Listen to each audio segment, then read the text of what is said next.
सदस्य आमर उपस्थित मोर सहयोगी डीएफओ पालाखेमुंडी डीएफओ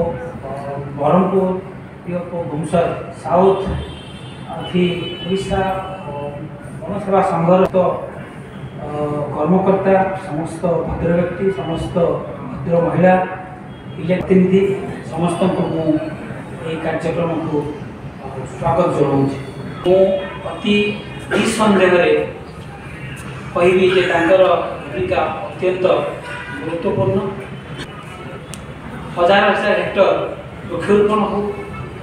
जीवजंतु रक्षा कर अन्य परिवेश उन्नतिमूलक काम हो गभीरतम प्रदेश धन्यवाद जनाऊँगी एवं अनेक आपको धन्यवाद नमस्कार करुँची जे आपण मैंने कार्यक्रम अति सफल हो पारी आम देश हो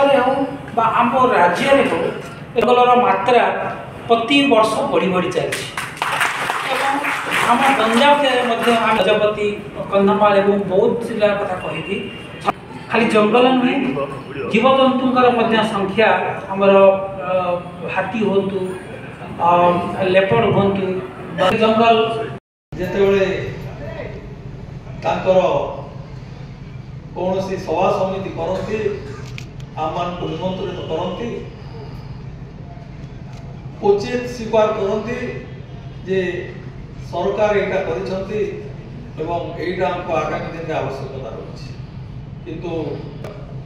जहाँ सरकारी स्तर में जहाँ कराई स्वीकार कर आज जो 4 लाख टंका चाकरी जीवन काल मृत्युवरण कले अणगेजेटेड वनसेवा कर्मचारी साधारण बैठक अवसर में मु सर्वप्रथम से संघर समस्त कर्मकर्ता सदस्य समस्त को मो तरफ यही नववर्ष हार्दिक अभिनंदन ज्ञापन करुँच आज वन कर्मचारी मान को धन्यवाद दूसरी कारण आज राज्य सरकार जहाँ सब कार्यक्रम वन कर्मचारी मान एवं विशेष भाव में वन सुरक्षा पाई जंगल सुरक्षा पाई वन्यजंतु को सुरक्षा पाई जो सब कार्यक्रम नहीं से समस्त विषय रे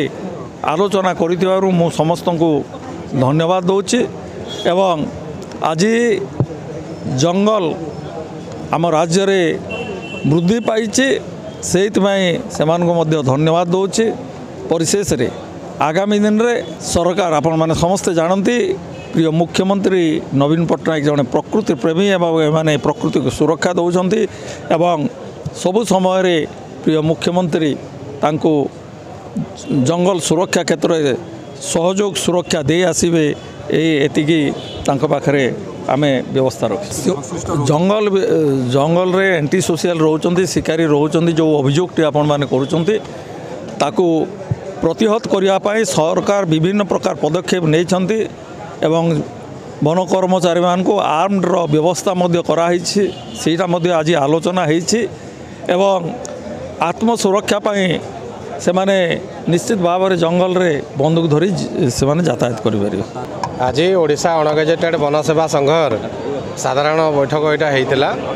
ए माननीय मंत्री योगदान करते आमर संघर विभिन्न समस्या गुड़ाक जो रही स्पेशल स्ट्राइकिंग फोर्स गठन करवा कि सर्कल रिअर्गानाइजेशन करवा स्पेशल वेलफेयर फंड गठन करवा एभलिया बहुत गुड़े समस्या रही जहाँ आम सरकार सामने उपस्थापन करूँ।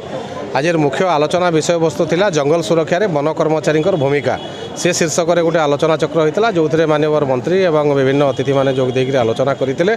यहाँ स्पेशली आमर संघ कर्मचारी मानकर सुविधा असुविधा नहीं डिबेट होता है से दाबी कहली पर स्पेशल वेलफेयर फंड पर दाबी करूँ आम स्पेशल स्ट्राइकिंग फोर्स गठन करा जोटा आम सुरक्षा व्यवस्था को कड़ाकड़ी करने सीटा आमर मुख्य दाबी थिला आमर जो कर्मचारी माने अच्छी व्यवस्थित ठीक है ना एणुक सर्कल रिअर्गानाइजेशन सहित